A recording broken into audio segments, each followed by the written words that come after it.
SCP-267 Classe Euclide Procédure de confinement spéciale SCP-267 est confiné dans une grotte située à l'intérieur du site 37. Des animaux vivants doivent être fournis pour remplacer ceux morts lors de l'alimentation.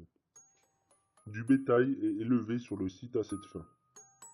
Tous les membres du personnel interagissant avec une instance de SCP-267 doivent porter un équipement isolant de niveau 4, d'une arme tranquillisante et d'un pistolet paralysant. Les instances sauvages de SCP-267 devront être éliminées dès qu'elles seront repérées. Les victimes humaines récupérées ne peuvent être soignées, mais doivent être placées sous surveillance afin d'étudier les éventuels effets anti-sénescence des sécrétions venimeuses. Description: SCP-267 est une colonie eusociale de rongeurs sans poils, aveugles et carnivores hautement adaptés à la vie souterraine. Un seul nid est actuellement confiné dans la grotte de A. SCP-267 est biologiquement similaire aux Heterocephalus glaber, mais représente une sous-espèce distincte. Les membres d'une colonie de SCP-267 passent la majeure partie de leur vie sous terre. Les entités de SCP-267 ne possèdent pas d'yeux et leurs sens du toucher et de l'ouïe sont atrophiés. Ils ne semblent pas ressentir la douleur ni avoir aucun instinct de conservation. Ils sont extrêmement sensibles aux odeurs ainsi qu'aux stimuli chimiques dans l'air qu'ils utilisent pour se diriger, chasser et communiquer.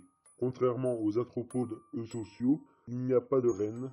Toutefois, la population de la colonie est divisée en castes, comprenant des ouvriers, des soldats, des éleveurs et des nourrices.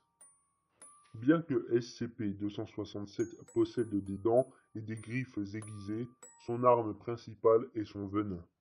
Le venin est efficace à des doses de l'ordre du microlitre et a des effets cancérigènes et paralysantes. Lors d'une chasse, des douzaines de soldats coopèrent pour localiser et abattre la proie. Ils attaquent simultanément, infligeant des douzaines de morsures en quelques secondes, incapacitant ainsi la cible.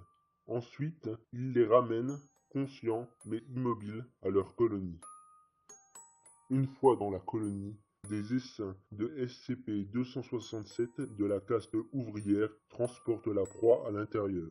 Les ouvriers enlèvent les odeurs inconnues, vérifient soigneusement la présence de parasites et enlèvent manuellement les moyens de locomotion de l'organisme pour l'empêcher de s'échapper.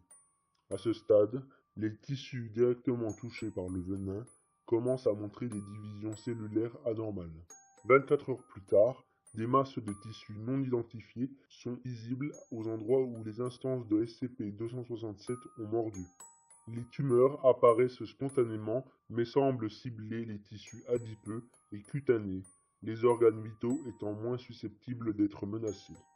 Ce processus est bénéfique à SCP-267, produisant une forte concentration de lipides riches en énergie destinés à la consommation. Les tumeurs vont grossir continuellement pendant quelques jours jusqu'à ce que l'animal servant de garde-manger meure. À cause de la tumorigénèse, les gardes-manger ont des besoins caloriques énormes.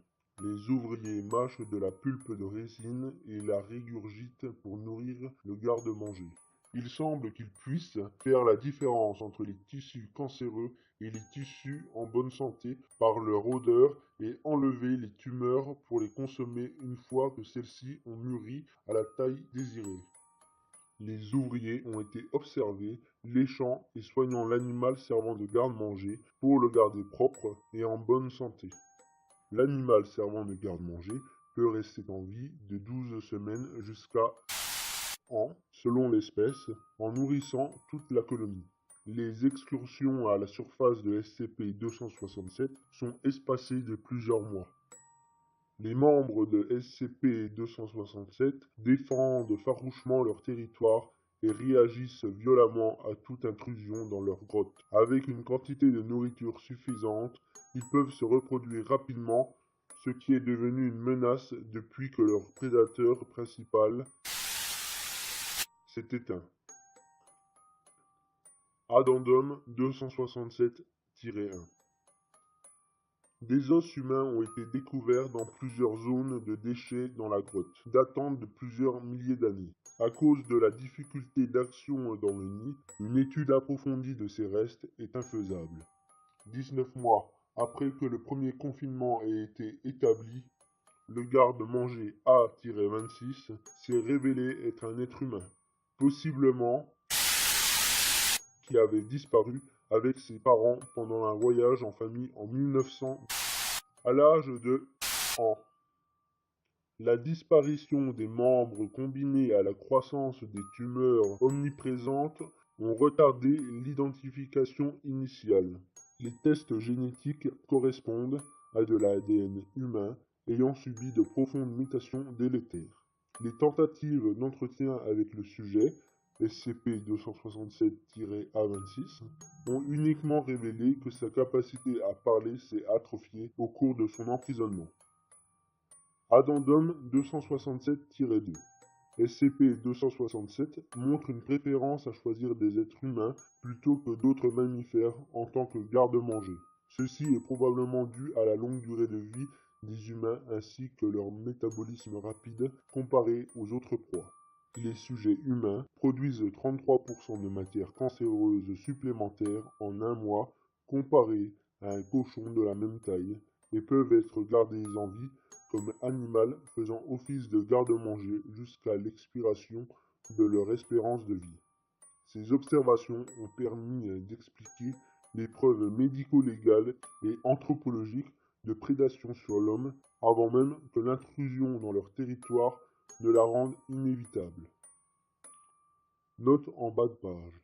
Plusieurs indices semblent prouver que les animaux sélectionnés, y compris les êtres humains, vivent plus longtemps qu'un animal normal de la même espèce. Peut-être en raison de certains effets du venin de SCP-267 ou de la croissance anormale de tumeurs. Des observations complémentaires sont nécessaires pour confirmer cette affirmation.